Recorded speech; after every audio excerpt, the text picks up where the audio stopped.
It is great to have you with us, and I mean great. A very full stadium tonight, full of orange, as it continues to fill in for Illinois football tonight against the Nebraska Cornhuskers. Memorial Stadium, you're part of something. You feel you're just very uniquely connected to something that's special.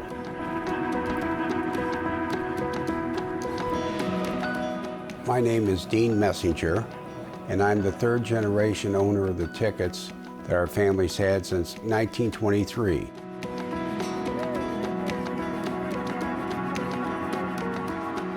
It really means a lot to me to walk into the stadium and sit where we sit and watch the whole game and be part of the crowd.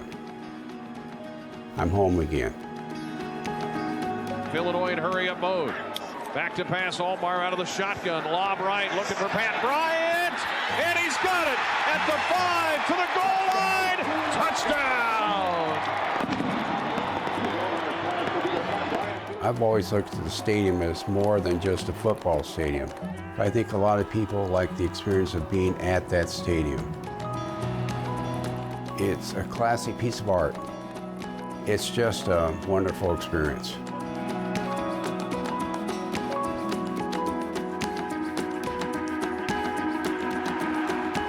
And it was built in honor of so many people, not just in name, but on a pillar that stands for over 100 years.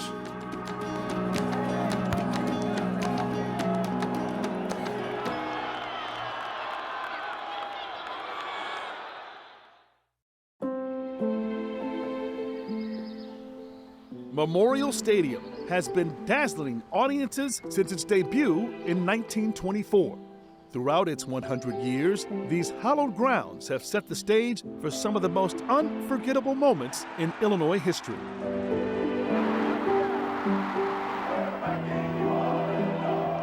From towering giants to true underdog moments. It is up, and it is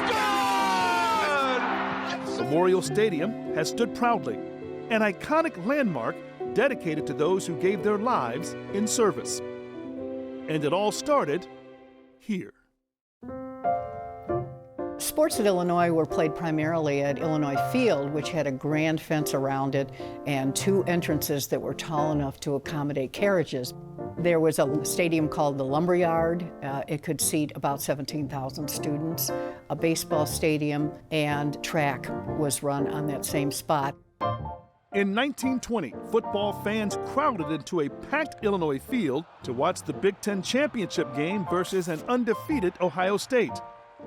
Having reached capacity, an estimated 30,000 Buckeye fans were reported to have lined the streets outside, watching the game through its iron gates. Although the Fighting Illini sustained a last-minute defeat, one thing became clear to legendary athletic director George Huff. Huff realizes, hey, I could have sold 40,000 tickets instead of 20. I could have sold 50,000 tickets. He says, hey, we got to do something about this. Huff had thought of a stadium as early as like 1915, but he wasn't able to get much traction. The Ohio State game was the gong that hit everybody in the head that said we have to move forward with a stadium. And it became very clear that had we not built the stadium, there was the possibility that the other teams wouldn't schedule them anymore. There was so much going on in the world, the Roaring 20s, the age of the spectator had really been ushered in. It was a time that was going to be very raucous. And of course, most of all, the whole business of football being in the ascendancy in the country, it was inevitable. All of these stadia were built to accommodate the demand. Right after World War I, there was a great patriotic fervor in the country. We need to honor the men and women who served in the armed forces. So they latched on to the idea of a memorial stadium to honor the Illinois Illini students, alumni, faculty, staff who served and who died. Huff had a vision that this was going to be essentially what we see today. And it has to be a grand edifice. It can't just be a basic football stadium. After campaigning his idea for a new stadium across campus, George Huff approached the Board of Trustees. The $2 million proposal was approved on the condition that construction would be self-funded and the state of Illinois would not contribute financially. Huff and Zupke next turned their attention to the newly formed Stadium Fund Drive, a campaign to collect donations and bolster support for the new memorial. Its cast of 2,500 volunteers lived and breathed efforts for a new stadium, organizing parades, writing theme songs, and distributing publications throughout the campus community. Their efforts were spearheaded by Illinois' respected athletic director and its vivacious football coach. The two complemented each other. George Huff was an administrator, good with planning, and Zupke was the motivator. The play isn't the thing that counts, it's the execution. If you run hard and carry your knees high and don't crawl and sneak around out there, you've got a good chance to win. Now give all you got. And if you're ready to go, let's hear it. Right, now I'll take care of it. Come on. Zupke saw the big picture, and the two, they didn't compete. They knew each other's strengths. Those strengths would be put to the test as Huff and Zupke addressed 4,000 students with their plans for the new stadium. Zupke ends his rousing speech by asking for individual donations of $1,000. The stunned crowd fell silent. Well, you talk about a FUD. $1,000 is worth about $17,000 today. It's a lot of money to ask of students who at that time are probably paying $30 for tuition. It was a student from Brazil who finally broke the silence. This guy stands up and he's moved by this. He says, I will contribute, I will participate, and it sort of set other people thinking, well, maybe we can do this. In a matter of days, the duo was able to secure nearly $700,000 in student pledges. As Huff and Zupke embarked on a whirlwind tour, speaking to alumni and friends of the university from coast to coast, that amount would climb to $1.7 million. Ultimately, 21,000 people contributed to the Stadium Fund. In the fall of 1922, ground was finally broken in a swampy hayfield south of campus, and Huff's long-awaited vision was about to become a reality.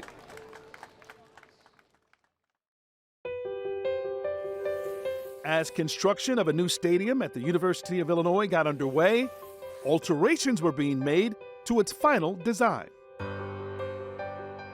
So in the early drawings, it is a very neoclassical structure. It has a kind of grandeur to it that is different from the stadium that we see. Originally, it was a three-tiered stadium, so it was going to have not just the two levels, it was going to have a third. We didn't really have a good situation with the site. It was a swamp. So instead of allowing a bowl-type stadium where you would dig down into the ground, they decided instead that it would be better to do this tiered stadium. It was a trailblazing design because a huge amount of people literally sat between the goalposts. This maximized visibility onto the field. The ambition of the institution was to be big, strong, important. So if you're going to build a stadium, build it for tomorrow, build it for 10 years from now, build it for 100 years from now. George Huff and Bob Zupke, those guys had vision of what this could be. Champaign County around 1920 was about 30,000 people. To build a stadium of basically almost 70,000 was more than double the population of the area, but people came from all over the Midwest. The stadium from day one was conceived as a focal point for the entire state of Illinois community. To accommodate the thousands of fans flocking to Champaign-Urbana every game day, new train stations were constructed throughout the area, and plans to modernize the state's roadways were spurred on by the new stadium. They were deciding where the funds would go, which highways would be constructed first, and how that could get you from all over the state, presumably all over the country, to Memorial Stadium. So they were literally building the infrastructure of the state of Illinois around the opening of the stadium. By November 1923, the field and stands would be assembled just in time to host their rival, the University of Chicago, in a rainy homecoming showdown. The iconic colonnades were yet to be installed, and there were no sidewalks or team locker rooms. Illinois players dressed at a nearby country club and arrived at the stadium in trucks.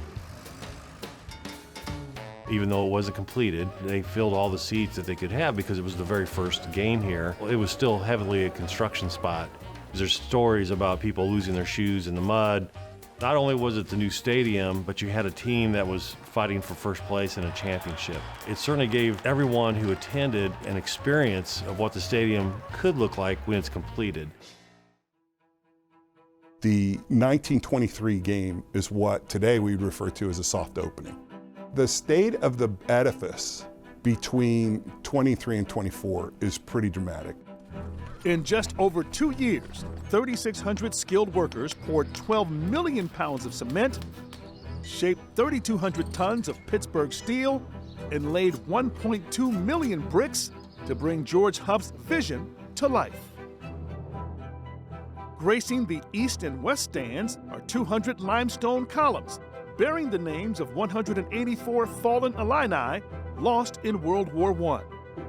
Other columns include Lawrence C. Shull from the University of Chicago and Michigan football captain and Central Illinois native Curtis G. Redden. In his honor, the legendary football coach at Michigan, Fielding Yost, was a good friend of Bob Zupke's, donated $500 to help fund a column. The other $500 was by members of his field artillery unit that served in France. One column is dedicated to Illinois alumna and Army nurse Gladys Gilpatrick, the sole woman to receive this honor. On October 18, 1924, the stage was set for the dedication of the completed stadium. 67,000 eager fans streamed through the gates of Memorial Stadium that day, unaware that a 21-year-old halfback from Wheaton, Illinois, was about to electrify the world of college football. As Illinois head coach Bob Zupke stepped onto the field that unusually warm October day, he quickly realized his players needed one last-minute adjustment. I called the boys back into the dressing room and I asked them to take off their stockings. And when we came out, it was quite a surprise to see the glaring bare legs. One official ran up and felt the boys' legs, suspecting grease, so they would be slippery to tackle. Despite the unorthodox warm-up, Michigan kicked off to start the game. What happened next would echo through the halls of Memorial Stadium for generations. The 1924, what you might call the Red Grange game against Michigan, was incredible. On the opening kickoff, Red Grange takes the first kickoff 95 yards for a touchdown. In fact, he scored 4 touchdowns the first 5 times he touched the ball, ran for 265 yards in that first quarter alone. It was just one of the most amazing performances against a team and a defense that hadn't given up that many points like in an entire season. It was one of those things that no one could believe what they were seeing. Michigan had been dominant in those years, and under Fielding Yost, they had a great team year after year after year. And Fielding Yost did not coach that year. He took a year off. There was a habit of Michigan teams who was so strong defensively, they kicked off after the other team scored. So they kept kicking off to him, and he kept returning them for touchdowns. The game certainly gave football an impetus. You had Chicago writers, you had people from all over the country coming here because Grange was such a big name from that point on. It was one of the very first college games to be broadcast via the radio. It's hard to separate the enthusiasm for the game versus the enthusiasm for the stadium. The articles that begin to appear where sports writers are saying, hey, Big East, your places are not as up to date as places like Illinois. This is one of the finest places to enjoy a football spectacle.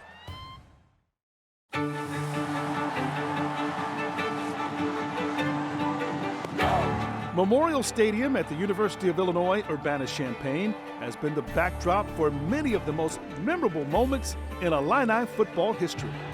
It's launched superstars onto the world stage and given die-hard fans a place to call home. The crowd is right on top of you. It's a very vertical stadium, so the crowds we have been able to have in here have been volatile. I think the student section especially, and the way they get right on top of that one end zone has a huge effect on the game. It has a high degree of workmanship. You can see the bricks outside, and they're just as good as they were the day that they were put on there. It wasn't long after Memorial Stadium's dedication when a new addition was added courtesy of its caretaker, Ben Crackle. In January 1925, 3 months after Red Grange's historic game, a severe snowstorm struck central Illinois and the city of Champaign came to a standstill. Unable to leave their apartment in the Northwest Tower, Crackle stayed with his wife as she went into labor with their first child. So Ben Jr. is the only person to ever have been born here at Memorial Stadium. Makes Ben part of the lore and history of this great facility. Young Ben Crackle Jr. lived at Memorial Stadium for the first 13 years of his life and remained a devoted Illinois fan throughout his lifetime. He loved the stadium because this was literally home. I mean, when you say home of the Fighting Illini, no, this is Ben Crackle's home. In times of war, the stadium sprang into action to support the war effort. During World War II, the Navy had a diesel school in the West Hall that trained diesel mechanics. And right after World War II, on the southwest tower of Memorial Stadium, there was a little top-secret structure, and it had a prototype Doppler radar. It would track cars coming and going. They could track them and get the speed. So now the police radars that do that owe their origins to the radar research here at the University of Illinois.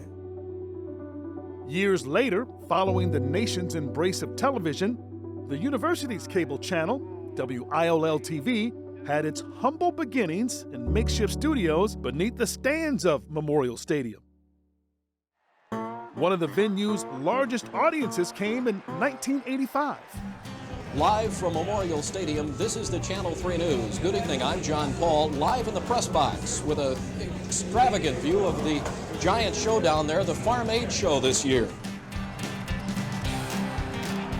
Packed with 80,000 music fans, Farm Aid was the largest rock and country event in history, raising millions of dollars for American family farmers. Acts included Bob Dylan, Johnny Cash, B.B. King, and Willie Nelson. The list of performers is prolific. It's Hall of Fame worthy from top to bottom. Everybody who attended, believe me, remembered how special that really was. The farmer is truly an American. With me, he's number one. And let's keep it that way. The stadium was a magnificent backdrop. You're talking about one of the most important regions in the world in terms of agriculture. And so for the stadium to host Farm Aid, it just speaks to how a stadium can be part of the heart of a community. Regardless of the events the stadium has hosted over the years, one thing remains constant. It stands as a lasting memorial to courage and honor. This beautiful stadium was dedicated 78 years ago. The men and women who built this memorial, however, recognized the fragility of world peace and the likelihood of personal sacrifice by future generations.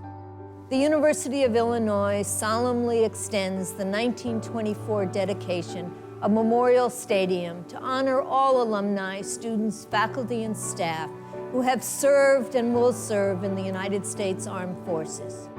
On Veterans Day 2002, we erected 4 giant limestone tablets at the entrances to the colonnades and inscribed the names of the additional casualties from wars subsequent to World War I to make sure that they're recognized just as the World War I casualties were. The stadium is there to honor veterans past, present, and future. Over the years, the stadium has undergone numerous modifications, each enabling the Grand Memorial to adapt to modern conveniences while preserving its original charm. Its most recent update was titled the Illinois Renaissance. It became very apparent to many of us working here that Memorial Stadium was in need of an upgrade. There were some really unique challenges around the stadium project. As a memorial stadium, you can't cover those columns. And in most stadium renovations, they build it from the outside up over the top. And because of the columns, they couldn't do that here. So they really had to go down through the middle of the stadium for the support to build this structure. We always felt that the Renaissance probably added 50 to 100 years of life to what really is perhaps the most famous building on our campus. To extend the life of that was very, very important. Memorial Stadium's changes have always stayed true to the history of it, with the columns and all, and there's not a bad seat in the house. Oh, wait, hold on. I really like the look of the stadium right now. I think it has made great improvements. It's a major part of the community, a major part of the university. We have such a large living alumni base. We have 50,000 students here year in and year out. On Saturdays, hopefully they call us home in the fall, and it's something that we can definitely build on and be a part of for years to come.